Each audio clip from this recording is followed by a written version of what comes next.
Today is March 18th. Welcome to Big Book Daily. My name is Rob. I am an alcoholic. It's a thrill, honor, and joy to be here with you today as we journey through the Big Book of Alcoholics Anonymous and the 12 Steps and 12 Traditions. Today we're going to be reading out of the Big Book, the personal stories, actually the fifth one, The Vicious Cycle, pages 225 through 227. And out of the 12 and 12, we have begun step 10. We're going to be reading the rest of page 88 today. So I hope you all are doing okay this morning. As a matter of fact, as I'm recording this, it's in the afternoon and my kids are wide open in the next room. So if you hear some screaming, hopefully no fighting, that's what's going on. And anyway, I digress. Let's go ahead and get to the good stuff today.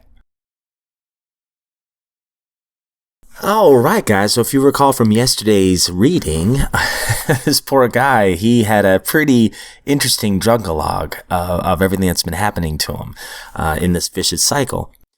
And, one of the last things I remembered was him waking up in a movie theater, getting out of the movie theater and getting a newspaper, finding out that he was in that same theater the night before, gotten sick, taken out by the ambulance, had his stomach pumped out of the hospital, came back into the movie theater, and there he was. So we can see that his life has certainly become unmanageable. So we're going to build on that today on page 225. We're going to read 225 through 227. The mental state of the sick alcoholic is beyond description. I had no resentments against individuals. The whole world was all wrong. My thoughts went round and round with, what's it all about anyhow? People have wars and kill each other. They struggle and cut each other's throats for success. And what does anyone get out of it? Haven't I been successful? Haven't I accomplished extraordinary things in business?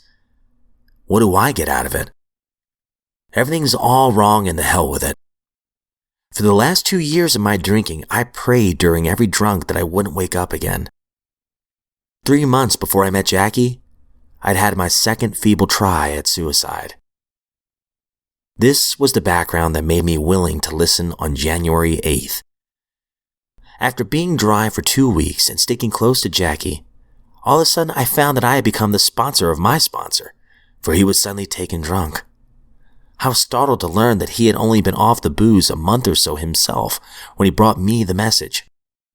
However, I made an SOS call to the New York group, whom I hadn't met yet, and they suggested we both come there. This we did the next day, and what a trip. I really had a chance to see myself from a non-drinking point of view. We checked into the home of Hank, the man who had fired me 11 years before in Mississippi, and there I met Bill, our founder. Bill had then been dry 3 years, and Hank 2. At the time, I thought them just a swell pair of screwballs, for they were not only going to save all the drunks in the world, but also all the so-called normal people. All they talked of that first weekend was God and how they were going to straighten out Jackie's and my life. In those days, we really took each other's inventories firmly and often. Despite all this, I did like these new friends because, again, they were like me. They had also been periodic big shots who had goofed out repeatedly at the wrong time. And they also knew how to split one paper match into 3 separate matches. This is very useful knowledge in places where matches are prohibited. They, too, had taken a train to one town and had awakened hundreds of miles in the opposite direction, never knowing how they got there. The same old routine seemed to be common to us all. During that first weekend, I decided to stay in New York and take all they gave out with, except the God stuff. I knew they needed to straighten out their thinking and habits, but I was all right. I just drank too much. Just give me a good front and a couple of bucks, and I'd be right back in the big time. I've been dry 3 weeks, had the wrinkles out, and had sobered up my sponsor and all by myself. Bill and Hank had just taken over a small automobile polish company, and they offered me a job. $10 a week and keep at Hank's house. We were all set to put DuPont out of business. At that time, the group in New York was composed of about 12 men who were working on the principle of every drunk for himself. We had no real formula and no name. We would follow one man's ideas for a while, decide he was wrong, and then switch to another's method. but we were staying sober as long as we kept and talked together. There was one meeting a week at Bill's home in Brooklyn, and we all took turns over spouting off about how we had changed our lives overnight, how many drunks we had saved and straightened out, and last but not least, how God had touched each of us personally on the shoulder. Boy, what a circle of confused idealists. Yet we all had one really sincere purpose in our hearts, and that was not to drink. All right, guys, that's a great place to stop today. We will come back to this in just a minute. All right, so out of the 12 and 12, we are on step 10 today. Continue to take personal inventory, and when we were wrong, promptly admitted it. So we are going to finish off page 88, going into page 89. When a drunk has a terrific hangover because he drank heavily yesterday, he cannot live well today. But there's another kind of hangover which we all experience whether we are drinking or not. That is the emotional hangover, the direct result of yesterday's and sometimes today's excesses of negative emotion, anger, fear, jealousy, and the like. If we would live serenely today and tomorrow, we certainly need to eliminate these hangovers.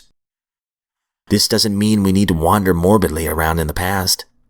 It requires an admission and correction of errors now. Our inventory enables us to settle with the past. When this is done, we are really able to leave it behind us. When our inventory is carefully taken, and when we have made peace with ourselves, the conviction follows that tomorrow's challenges can be met as they come. Oh man, I absolutely love that last paragraph there. You know, this emotional hangover, I've been there. The direct result of yesterday's and sometimes today's excesses of negative emotion, anger, fear, jealousy, and the like. If we would live serenely today and tomorrow, we certainly need to eliminate these hangovers. So how do we do that? It just requires an admission and correction of errors now.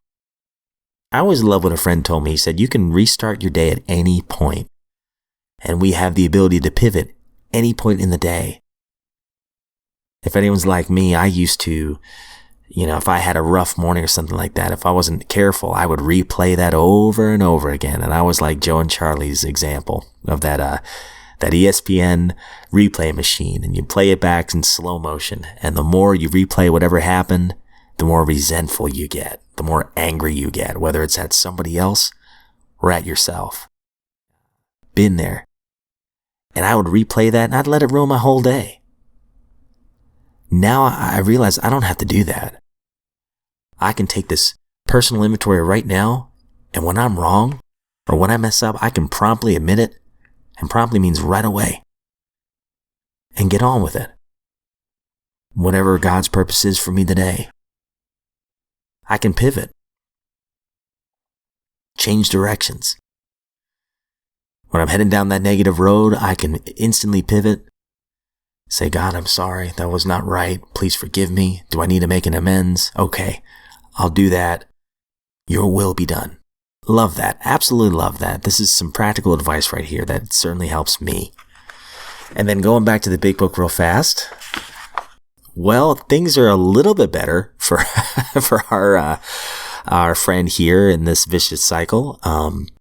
He's now in the fold with the New York group, and his sponsor, Jackie, who was only about a month sober at the time when he tried to reach out to our narrator, he ends up relapsing. So they both end up going to the New York group.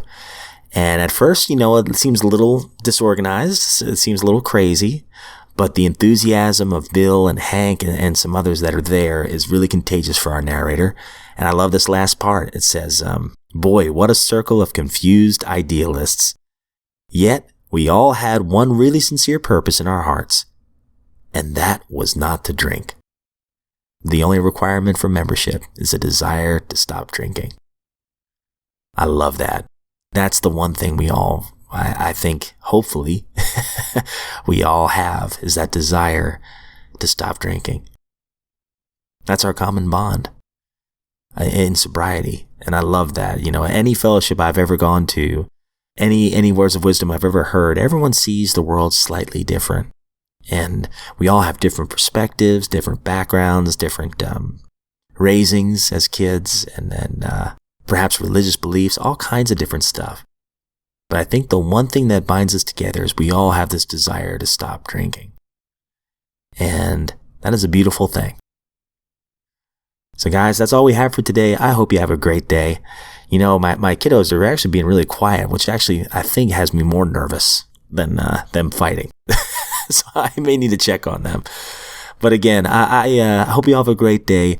As always, I don't speak on behalf of AA or any other sect, NA, Al-Anon, or anything else. I am just a grateful recovering alcoholic, a grateful friend in recovery, and I'm just grateful you're here. Hope you all have a great day, and I look forward to seeing you back here tomorrow.